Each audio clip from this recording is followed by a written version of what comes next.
እዛ ሰበይቲ ማርያም ማባንታዚ ትበሃል ብዙሓት ከዓ ማማ እጓንዳ እዮም ዝብልዋ ኣብ 41 ዓመታ ናይ 44 ቆልዑ ኣደ ብምዃን ዓለም ጎደቢላ እያ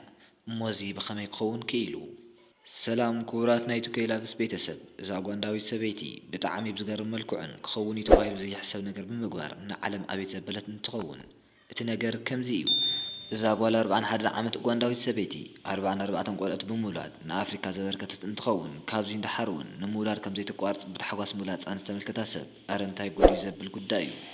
ካብ ኩሉ ዝገርም ከዓ ሰብኣይ ዘይብላ ምዃናን ሓቢሮማ ዘይምላዎም እንትኸውን እናዚ ብኸመይ ክኸውን ክኢሉ ቤተሰባ ማርያም ማባንታዚ እንዳበሉ ከም ጽውዕዋን ፈጣሪ ሓጊዝዋ ብቆልዑ ከም ዝተባረኸት ምኹራዓት ትዛረብ ናይ 44 ቆልዑት ኣደ ማርያም 44 ቆልዑት ኣብ ማህፀና 9 ወር ተሸኪማ ተቐንዚያ ከም ዝወለደት ትዛረብ ናይ መጀመርያ ጓላ እንትወልድ ገና ጓል 13 ዓመት ዝነበረት ማርያም ቤተሰባ ገዲዶም ንወዲ 57 ዓመት ሰብኣይ ድሕሪ ምርዓዎም ከም ዝወለደታን ምስኡ ዝነበራ ናይ ሓዳር ግዜ እውን ብጣዕሚ ከቢድን ኣሸጋሪ ስለ ዝኾና ንዕኡ ብምግዳፍ ዳግማይ ብዕድመ ዓብይን ዝኾነ ተመሪዓ ዝቐረዩ ደቃ ድሕሪ ምውላዳ ምስ ደቃ ገዲፍዋ ከም ዝጠፍአት ትዛረብ ማርያም ምንም እኳ ኣብ ሂወታ ከቢድ ዝበሃል ፈተና እንተሕለፈት ሕዚ እውን ግን ተወሰኽቲ ቆልዑ ክትወልድ ከም ትደሊ ኣብ ዝተፈላለየ ግዜ ክትዛረብ ተሰሚዓ እያ እዚ ናይ ቆልዑ ድሌታን ፍቕራን ካበይ ከም ዝመጽእ ዋላ እኳ እንተዘይተፈለጠ ነናይ ሕድሕዶም ናይ 44 ሽም ምስ ባህርያቶም ጠንቂቓ ከም ትፈልጥ ተዛሪባ እያ እና እዞም ኩሎም ቆልዑ ኣብ ሓደ ገዛ ውሽጢ ተኣኻኺቦም ዘስተውዓለ ጋሻ ሰብ ካብቲ መንደር ተኣኻኺቦም ዝመፁ ናይቲ መንደር ነበርቲ እምበር ካብ ሓንቲ ኣደ ዝወፁ ሓውን ሓፍትን እዮም ኢሉ ንምእማን ብጣዕሚ ዝዕቀብ እንትኸውን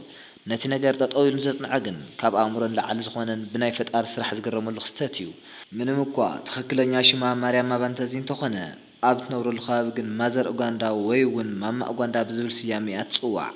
ንሳ ከም ትብሎ ናይ መታወቂያ ሽማ ሙሉእ ከም ዝተረስዐን ካብ ገዛኣ ዘይጠፍኡ ጎብነይትን ንዝናእ ሰሚዖም ዝመፁ ናይ ወፃ ዜጋታት ከዓ ማማ ኣፍሪካ ኢሎም ከም ዝጽውዕዋ ትዛረብ እያ ካልኦት ከዓ 4 ቆልዑ ብሓንሳብ ምውላዳ ማዘር ኦፍ ኳድራቤት ኢሎም ከም ዝጽውዕዋ ትዛረብ ማርያም ዝተወለደት 6 ቆልዑ ኣብ ዘለዎ ቤተሰብ ውሽጢ እንትኸውን ኣተዓባብያ እውን ብጣዕሚ ከቢድን ጭካነ ዝተመልኦን ከም ዝኾነ ትዛረብ ናይቲ ገዛ ናይ መወዳእታ ቆልዓ ከም ዝኾነትን ኣብ 10ታት ዕድሚኣ ኣብ መጀመርያ እንዳሃለወት ኣቦኣን ኣዲኣ ምፍላዮም ሂወታ ከቢድዎ እዩ ኣብዚ ሕዚ ሰዓት ኣብ ናይ ማርያም ገዛ ሂወት ልክዕ ከም ካምፕ እንትኸውን ኣብ መንበር ገዛ ውሽጢ ሕድሕድ ሰብ ናይ ስራሕ ክፍል ዘለዎን ናይ ህፃናት ካምፕ ዓይን ዝመሰለ ናብራ ከም ዘለዎም ሓደ ካሜራታት ተዓዚበን እየን በብኽፍሊ ተደራራቢ ዓራት ዘለዎም እንትኸውን ዓበይቲ ብላዕሊ ኣናእሽተን ከዓ ኣብ ትሕቲኦም ይድቅሱ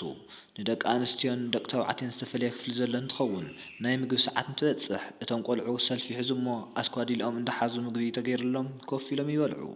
ዘድልዮም ምግቢ በብቡድን ተኸፋፊሎም ተራ ብተራ ዕዳጋ ኸይዶም ገዚኦም ዝመፁ እንትኾን ምሸት ድሕሪ ምግቦም ናይ ገዛ ስርሖምን መጽናዕቶምን ይሰርሑ ናይ ገዛ ስራሕ ዘየብሎም ከዓ ኣብ ዝተፈቐደሎም ቦታ ኮፍ ኢሎም ብቲቪ መስኮት ዓርሶም የዘናግዑ ናይ ማርያም ገዛ ኩሉ ግዜ ዝሞቆን ጋሻ ተቐባልን እንትኸውን ሓደ ግዜ ደቃ ኸይቦም ከም ዝጭፍሩላን ከም ዘጽናንዕዋን ተዛሪባ እያ ኩሎም ደቃ ድሕሪ ምድቃሶም ማርያም ናብ ክፍሎም እንዳኸደት ኩሎም ደቃ ከም ዘለዉ ትቆጽርን ተረጋግጽን እንትኸውን ንንግሁ ከዓ ደቃ ተሲኦም ደቀሱሉን ምስትኽኻልን ብምጽራይን ናብ ትምህርቶም ዝኸዱ እንትኸውን ትምህርቲ ዘየብሎም ከዓ ብስራሕ ተኸፋፊሎም ማይ ይቐድሑን ካልኦት ስራሕቲ እውን የከናውኑ ማርያም ትምህርቲ ብዘይምሃራ ከም ዘጣዓሳ ብምዝራብ እዚ ጣዓሳ እዚ ኣብ ልዕል ደቃ ንኸይድገም ብትኽእሎ መጠን ብዝግባእ ብምምሃር ንኽትወፅኦ እንዳመኮረት ከም ዝኾነ ተዛሪባ እያ ናይ ማርያም ናይ መጀመርያ ጓላ 25 ዓመታ እንትኸውን ናይ ሕክምና ትምህርታ ዝወደአት ዋላ እኳ እንተኾነ ማርያም ግን ሕዚ ዘላቶ ቦታ ከም ዘይትፈልጥን ከም ዘይትጥይቃን ተዛሪባ እያ ምናልባት ኮሎምቢያ ከይከደት ከም ዘይቀረየት ብወረ ምስማዓ ትዛረብ ማርያም ጓላ ብጣዕሚ ከም ናፍቐታን ዓይና ንብዓት እንዳቋፀረ ኣብ ሓደ ወቕቲ ንሓደ ናይ ቴሌቪዥን ጣብያ ተዛሪባ እያ እሞ ናይ ዝኹሉ ናይ ደቃ ምብዛሕ ምኽንያት ናይ ተፈጥሮ ጉዳይ እንትኸውን ዶክተር ማርያም ምውላድ ጠጠው እንተቢላ ኣብ ጥዕናኣ ጉድኣት ከም ዘብፅሕን ማህፀና ካብ ሕዚ እንዳሓር ከም ዘይወልድ ክገብርላ ምስ ጠየቐቶም ከምኡ ምግባርን ጥዕናኣ ከም ዘቃውሶን ኣብ ማህፀና ውሽጢ ብርክት ዝበሉ ቁፅሪ ዘለዎም ቋሖታት ስለ ዘለዉ ቆልዑ ምውላድ ጠጠው ክትብል ከም ዘይብላ ተነጊርዋ እዩ ማርያም ድሕሪ ምርዓዋ ኣሸጋሪ ሂወት ከም ዝነበራ ትዛረብ ናይ ቀደም ሰብኣያ ንዓዓ ቅድሚ ምምርዓው ካልኦት 4 ሰበይታት ዝነበረ እንትኸውን ማርያም ሓምሸይቲ ነይራ እሞ ማርያም ካብ ሕዚ እንዳሓርከ ክትምርዓው ትደሊ ዶ ዝብል ዘቐረበላ ሕቶ ንእሽተን ሕስብ ኣቢላ እዎ እንታይ ሽግር ኣለዎ ጥዑይ ሰብ እንተተረኺቡ ክምርዖን ካልኦት ተወሰኽቲ ቆልዑን ክወልድ ይደሊ እየ ኢላ ብፍሽኽታ ትምልስ ቆልዑ ምውላድ ጽቡቕ ነገር እዩ ዋና ግን ቆልዓ ትወልደሉ ሰብ ጥዑይ እንተኾይኑ ብምዝራብ ከምቶም ካልኦት ኣወዳት ቆልዑ ድሕሪ ምውላድ ሓላፍነት ክሽከም ዘይኽእል ክሳብ ዘይኮነ ቆልዑ ምውላድ ካብ ፈጣሪ ዝተዋህቦ ህብቶ ከም ዝኾነ ትዛረብ እና ማንም ንማርያም ዝሓስብ ኣብ ዘይነበረሉ ወቕቲ ካብ ዕድሚኣ ብብዙሕ እፅፊ ዝበልፅ ሰብ ሓቢራ ክትነብር ዝተገደደት እዛ ሰበይቲ ምምሃርን ኣብ ዝሕሸ ቦታ ንምብፃሕ ዓብዪ ድሌት ነበራ ዋላ እኳ እንተኾነ ብነገራት ተገዲዳ ከይሓሰበቶ ናብ ሓዳር ብምእታው ሕዚ ንዘላቶ ሂወት በፂሓ እያ። ሕዚ ናይ ፅሑፍ መልእኽቲ እንትልኣ ኸላ ካብ ደቃ ሓደ ፀዊዓ እያ ተንብቦ እምበር ምንም